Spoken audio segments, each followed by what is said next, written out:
Hello, this is Tatiana with Truth Ball in Search of Goof, and this is going to go into, I think maybe I might be making a new playlist. Either it'll go over into survival strategies, or I'm thinking about making a playlist called something like Getting Off the Codependent Carousel. I just kind of like the alliteration in that. Anyway, okay, so this video for sure is going to be called Action versus Reaction. Before I get started, I want to give you my spiel that I'm not a doctor, and these videos are part of my coping strategy. My goal is to validate other people that have or believe they might be in an abusive relationship so that they can make a plan to get out. This video actually, in regards to codependence, can be valuable if you're still in the relationship or you have gotten out. Okay, so action versus reaction. When I first got out of my marriage with my ex-husband, my best friend used to say something all the time that really stuck in my head and, kind of became a life's mantra. And he said, do not react, act. And it did change my perspective. Now, I was on a path of doing that. As I've mentioned in some of my other videos, one of the first things that I did to choose to act in the covert abusive relationship that I was in was to start tracking on a calendar his behavior so that I could make a choice about how I was going to behave.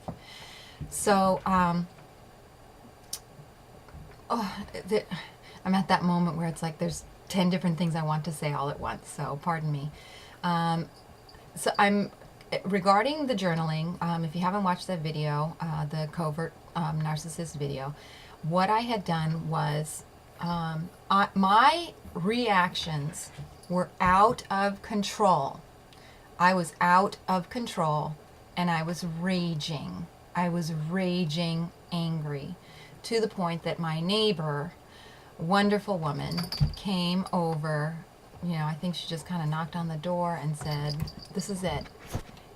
She said, "I know you're going through a lot of pain. Maybe this book will help you." And the book was called The Dance of Anger, which is a very, very good book for those of us who have been codependent. It was just painful to go through. But I did use that book to go through an emotional mourning over the death of this person that I thought I had married. And to accept it, that I truly, truly was not married to the person that he had conveyed himself to be.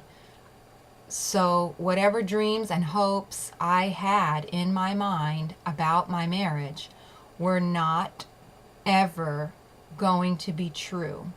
Okay? And that was a death.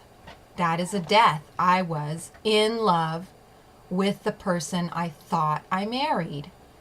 You can feel mourning and pain for the death of the relationship that you thought you had.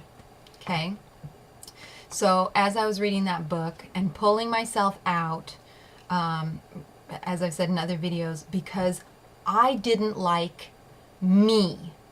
I was trying everything I could to get my husband to confess that he had cheated on me, for us to talk about it, stop hurting me, why are you so insensitive, etc. I'm berating and arguing and losing my shit and being vocal, and as an elementary school teacher, I can very easily have very high volume.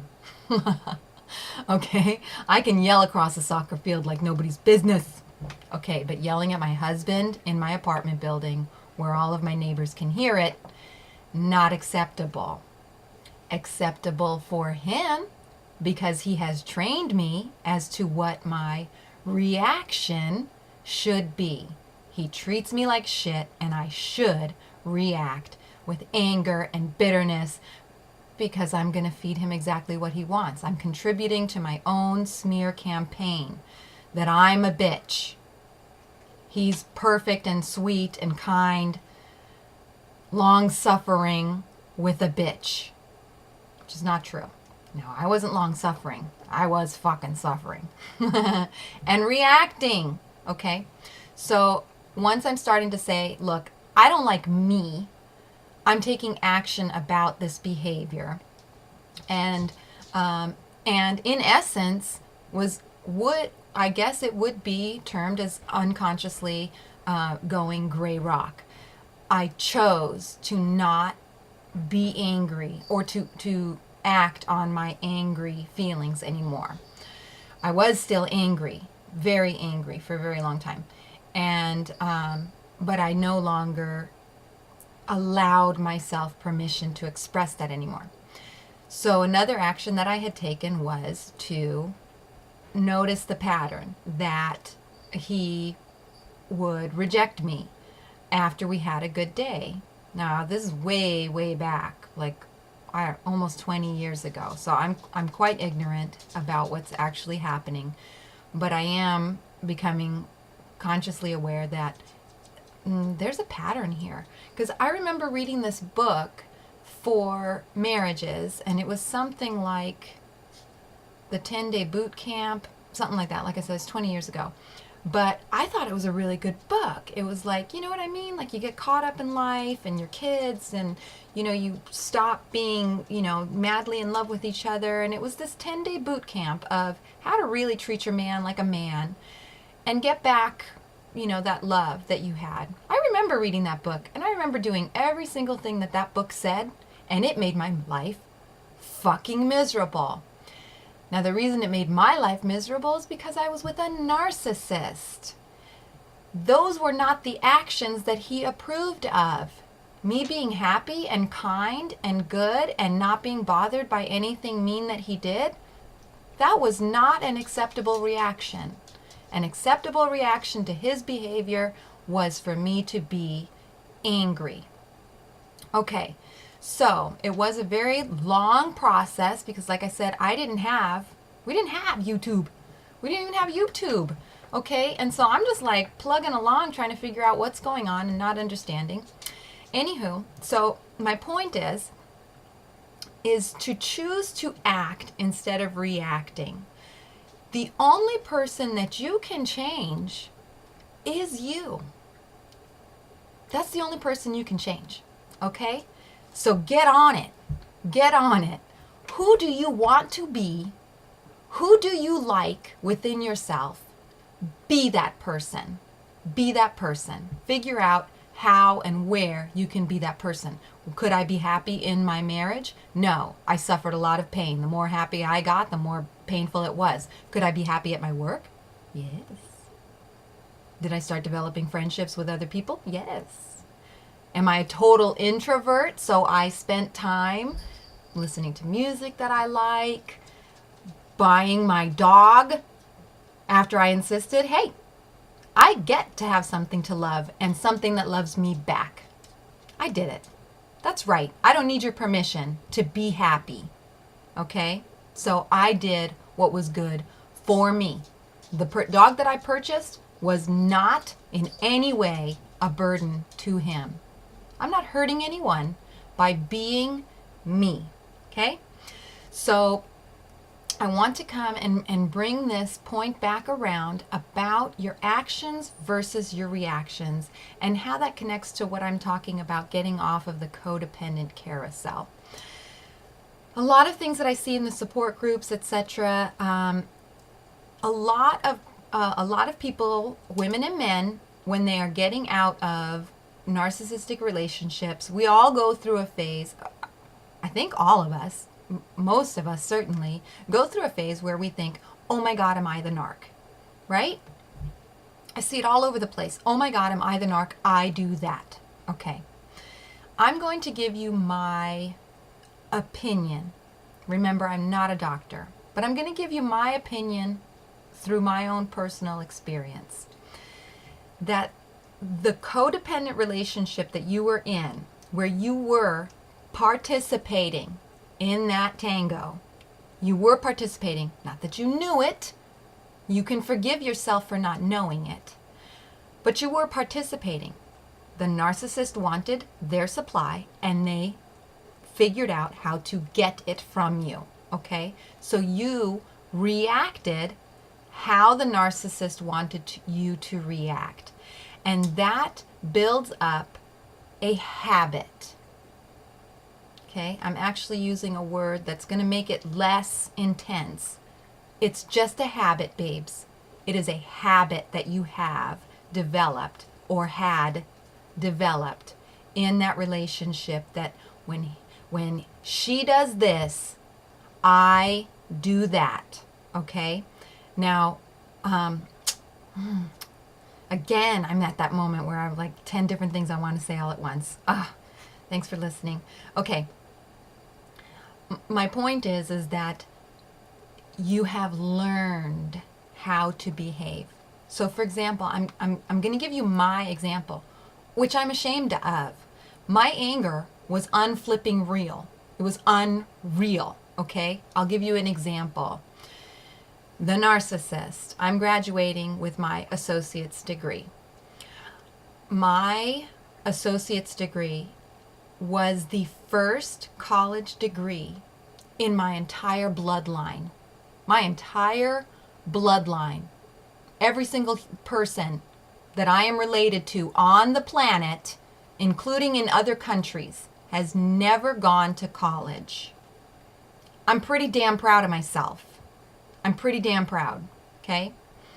And he says to me, Mr. Asshole Architect, when I'm talking about tickets to the graduation ceremony, he says to me, because he doesn't want to go, well, it's just your associates. I mean, one doesn't even matter. That's what he said to me, okay? My best friend was the valedictorian that year. That's who my best friend is. Okay, so I walked with the valedictorian. Because I was going to be proud of myself anyway. However, in that codependent relationship, that was a good one, right? Booyah. I'm going to reject you like nobody is able to reject you. Thank you for trusting me. I'm going to take your trust and just kick your ass with it. Okay. So that's what he did. And at this point, what is the acceptable reaction? I'm angry. I don't have any clarity. I don't know what's really going on in the relationship for me to just go gray rock or, to go, wow, man, he's a psychopath. I think I'm just going to divorce him yesterday. I'm way, way, way far away from that kind of clarity. I'm reacting. I'm totally rejected. Totally. Plus, I'll remind you, I don't have the healthiest of family. No one in my family congratulated me for graduating college. Nobody. Not one human being that I am related to congratulated me for my accomplishment. Okay? So I do feel like shit. And I'm still I'm pretty damn sure that this is an awesome achievement. Okay. So we end up going to the graduation, and what happened? Because he's a covert narcissist, and I'm unaware of that, all of his abuse is in private. In front of his family, he's a particular type of person. So his aunt and uncle, who are like, oh, wow, she's graduating from college, we'll come up, and oh, we don't have enough tickets to go, but let's take you out to dinner after, something like that, right? Because they're healthy. Okay. So because they're coming, now he has to do something publicly to show that he's proud of me, even though you and I know he's an asshole.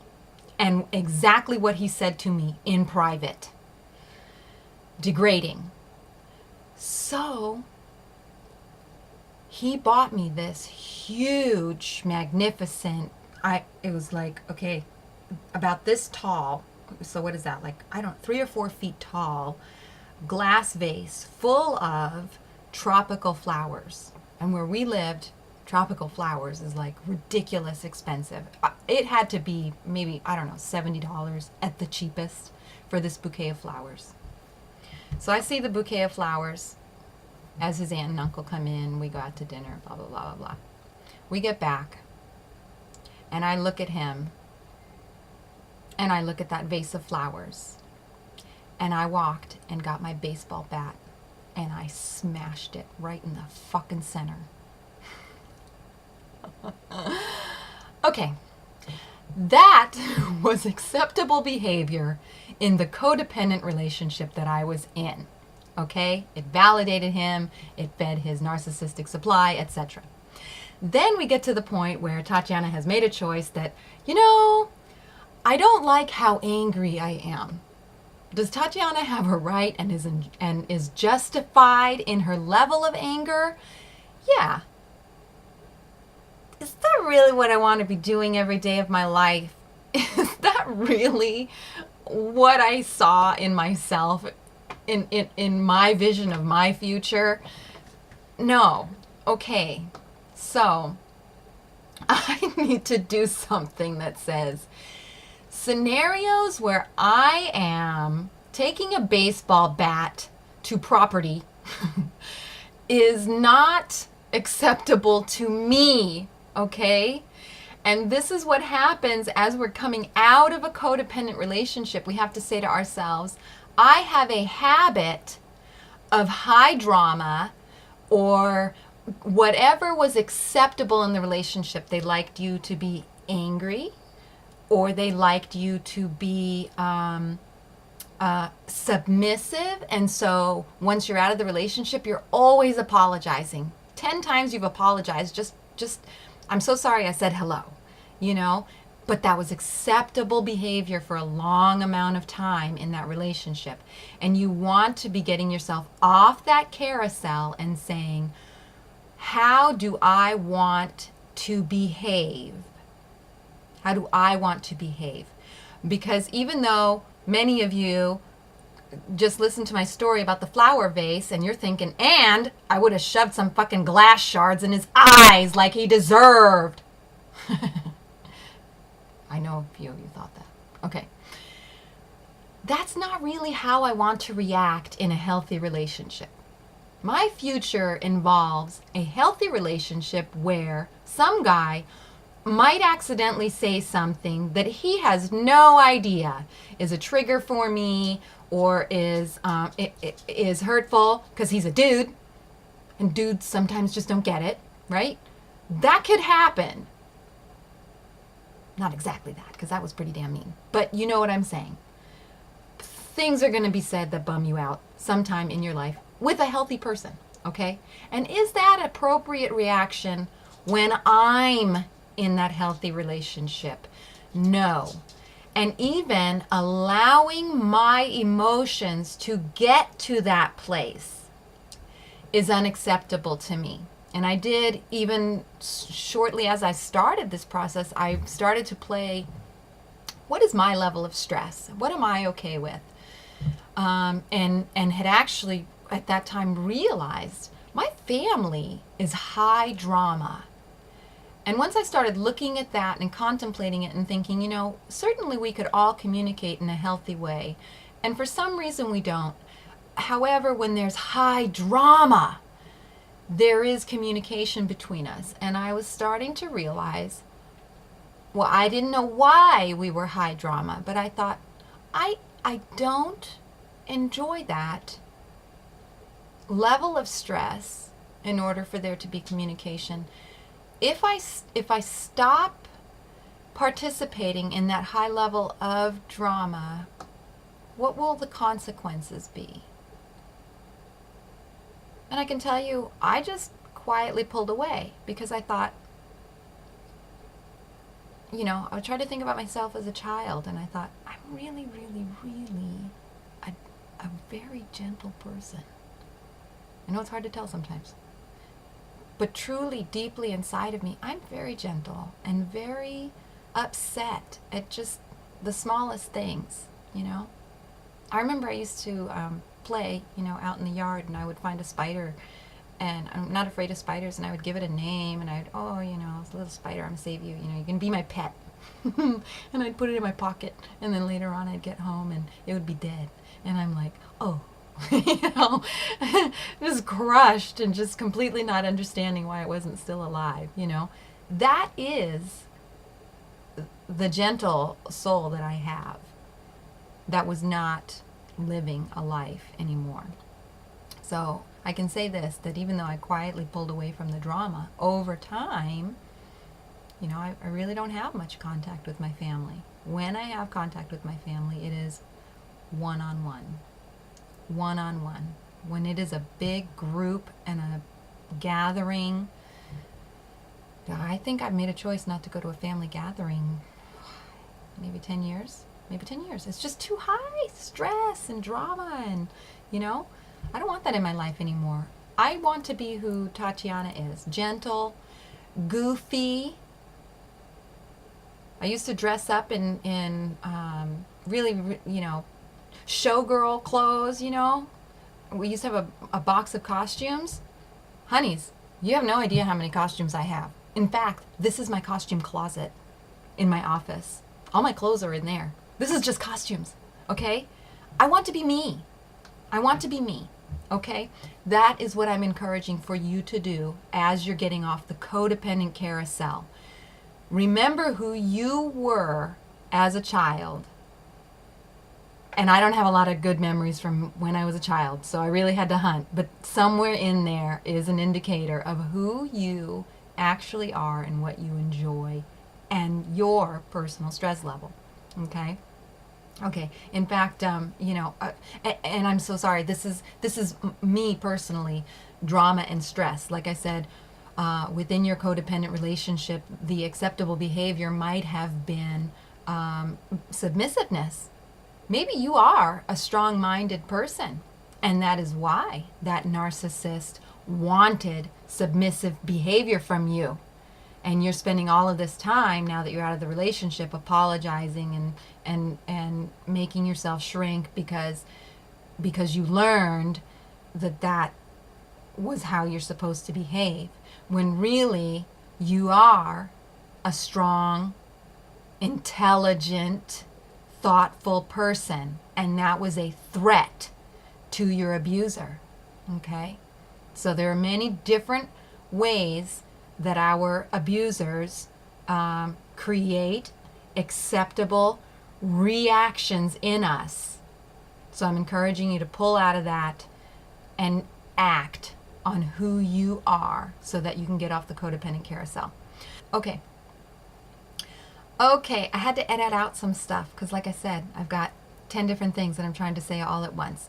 Okay, so I feel like I just had to kind of blurt this one out. Maybe I've had too much coffee, not sure, because I actually have another video that I wanted to get done today, and then this one came up while I was getting my chores done today. So I hope it is helpful for someone. Again, reminder, you want to think about how you want to act in the world and how to get rid of the reactions that were acceptable to the abuser. Okay? Make a choice. Reactions, the abuser made those. Okay? You choose what your actions are. All right, my loves. As a reminder, if you are thinking that you're in an abusive relationship, need to talk about your reactions to certain things or choices on how to focus on making your own action choices, looking for some resources for people to help you make those action choices, give the National Domestic Violence Hotline number a call. Okay, National Domestic Violence Hotline is 100% anonymous. They might ask you your, I think they ask like age, race, and sex, something like that. Okay, so in fact, I'm going to pause here and again remind you guys, you need to get counted. If the National Domestic Violence Hotline is asking if you're a female or a male, it's because they want to know that there needs to be assistance for men. The more men who call will alert this national organization that there needs to be more resources for men. So I want to encourage you, don't react to what I'm saying, but I want you to encourage you to act upon yourself what you deserve, and you deserve to be counted as someone who needs assistance. Okay, so that laws can start changing to protect men from some of the crap shit stuff that female narcissists do. Okay, all right, I had to get that out. Okay, the number for the National Domestic Violence Hotline, 1-800-799-SAFE. 1-800-799-SAFE. 1-800-799-7233. Give them a call and give yourself much love.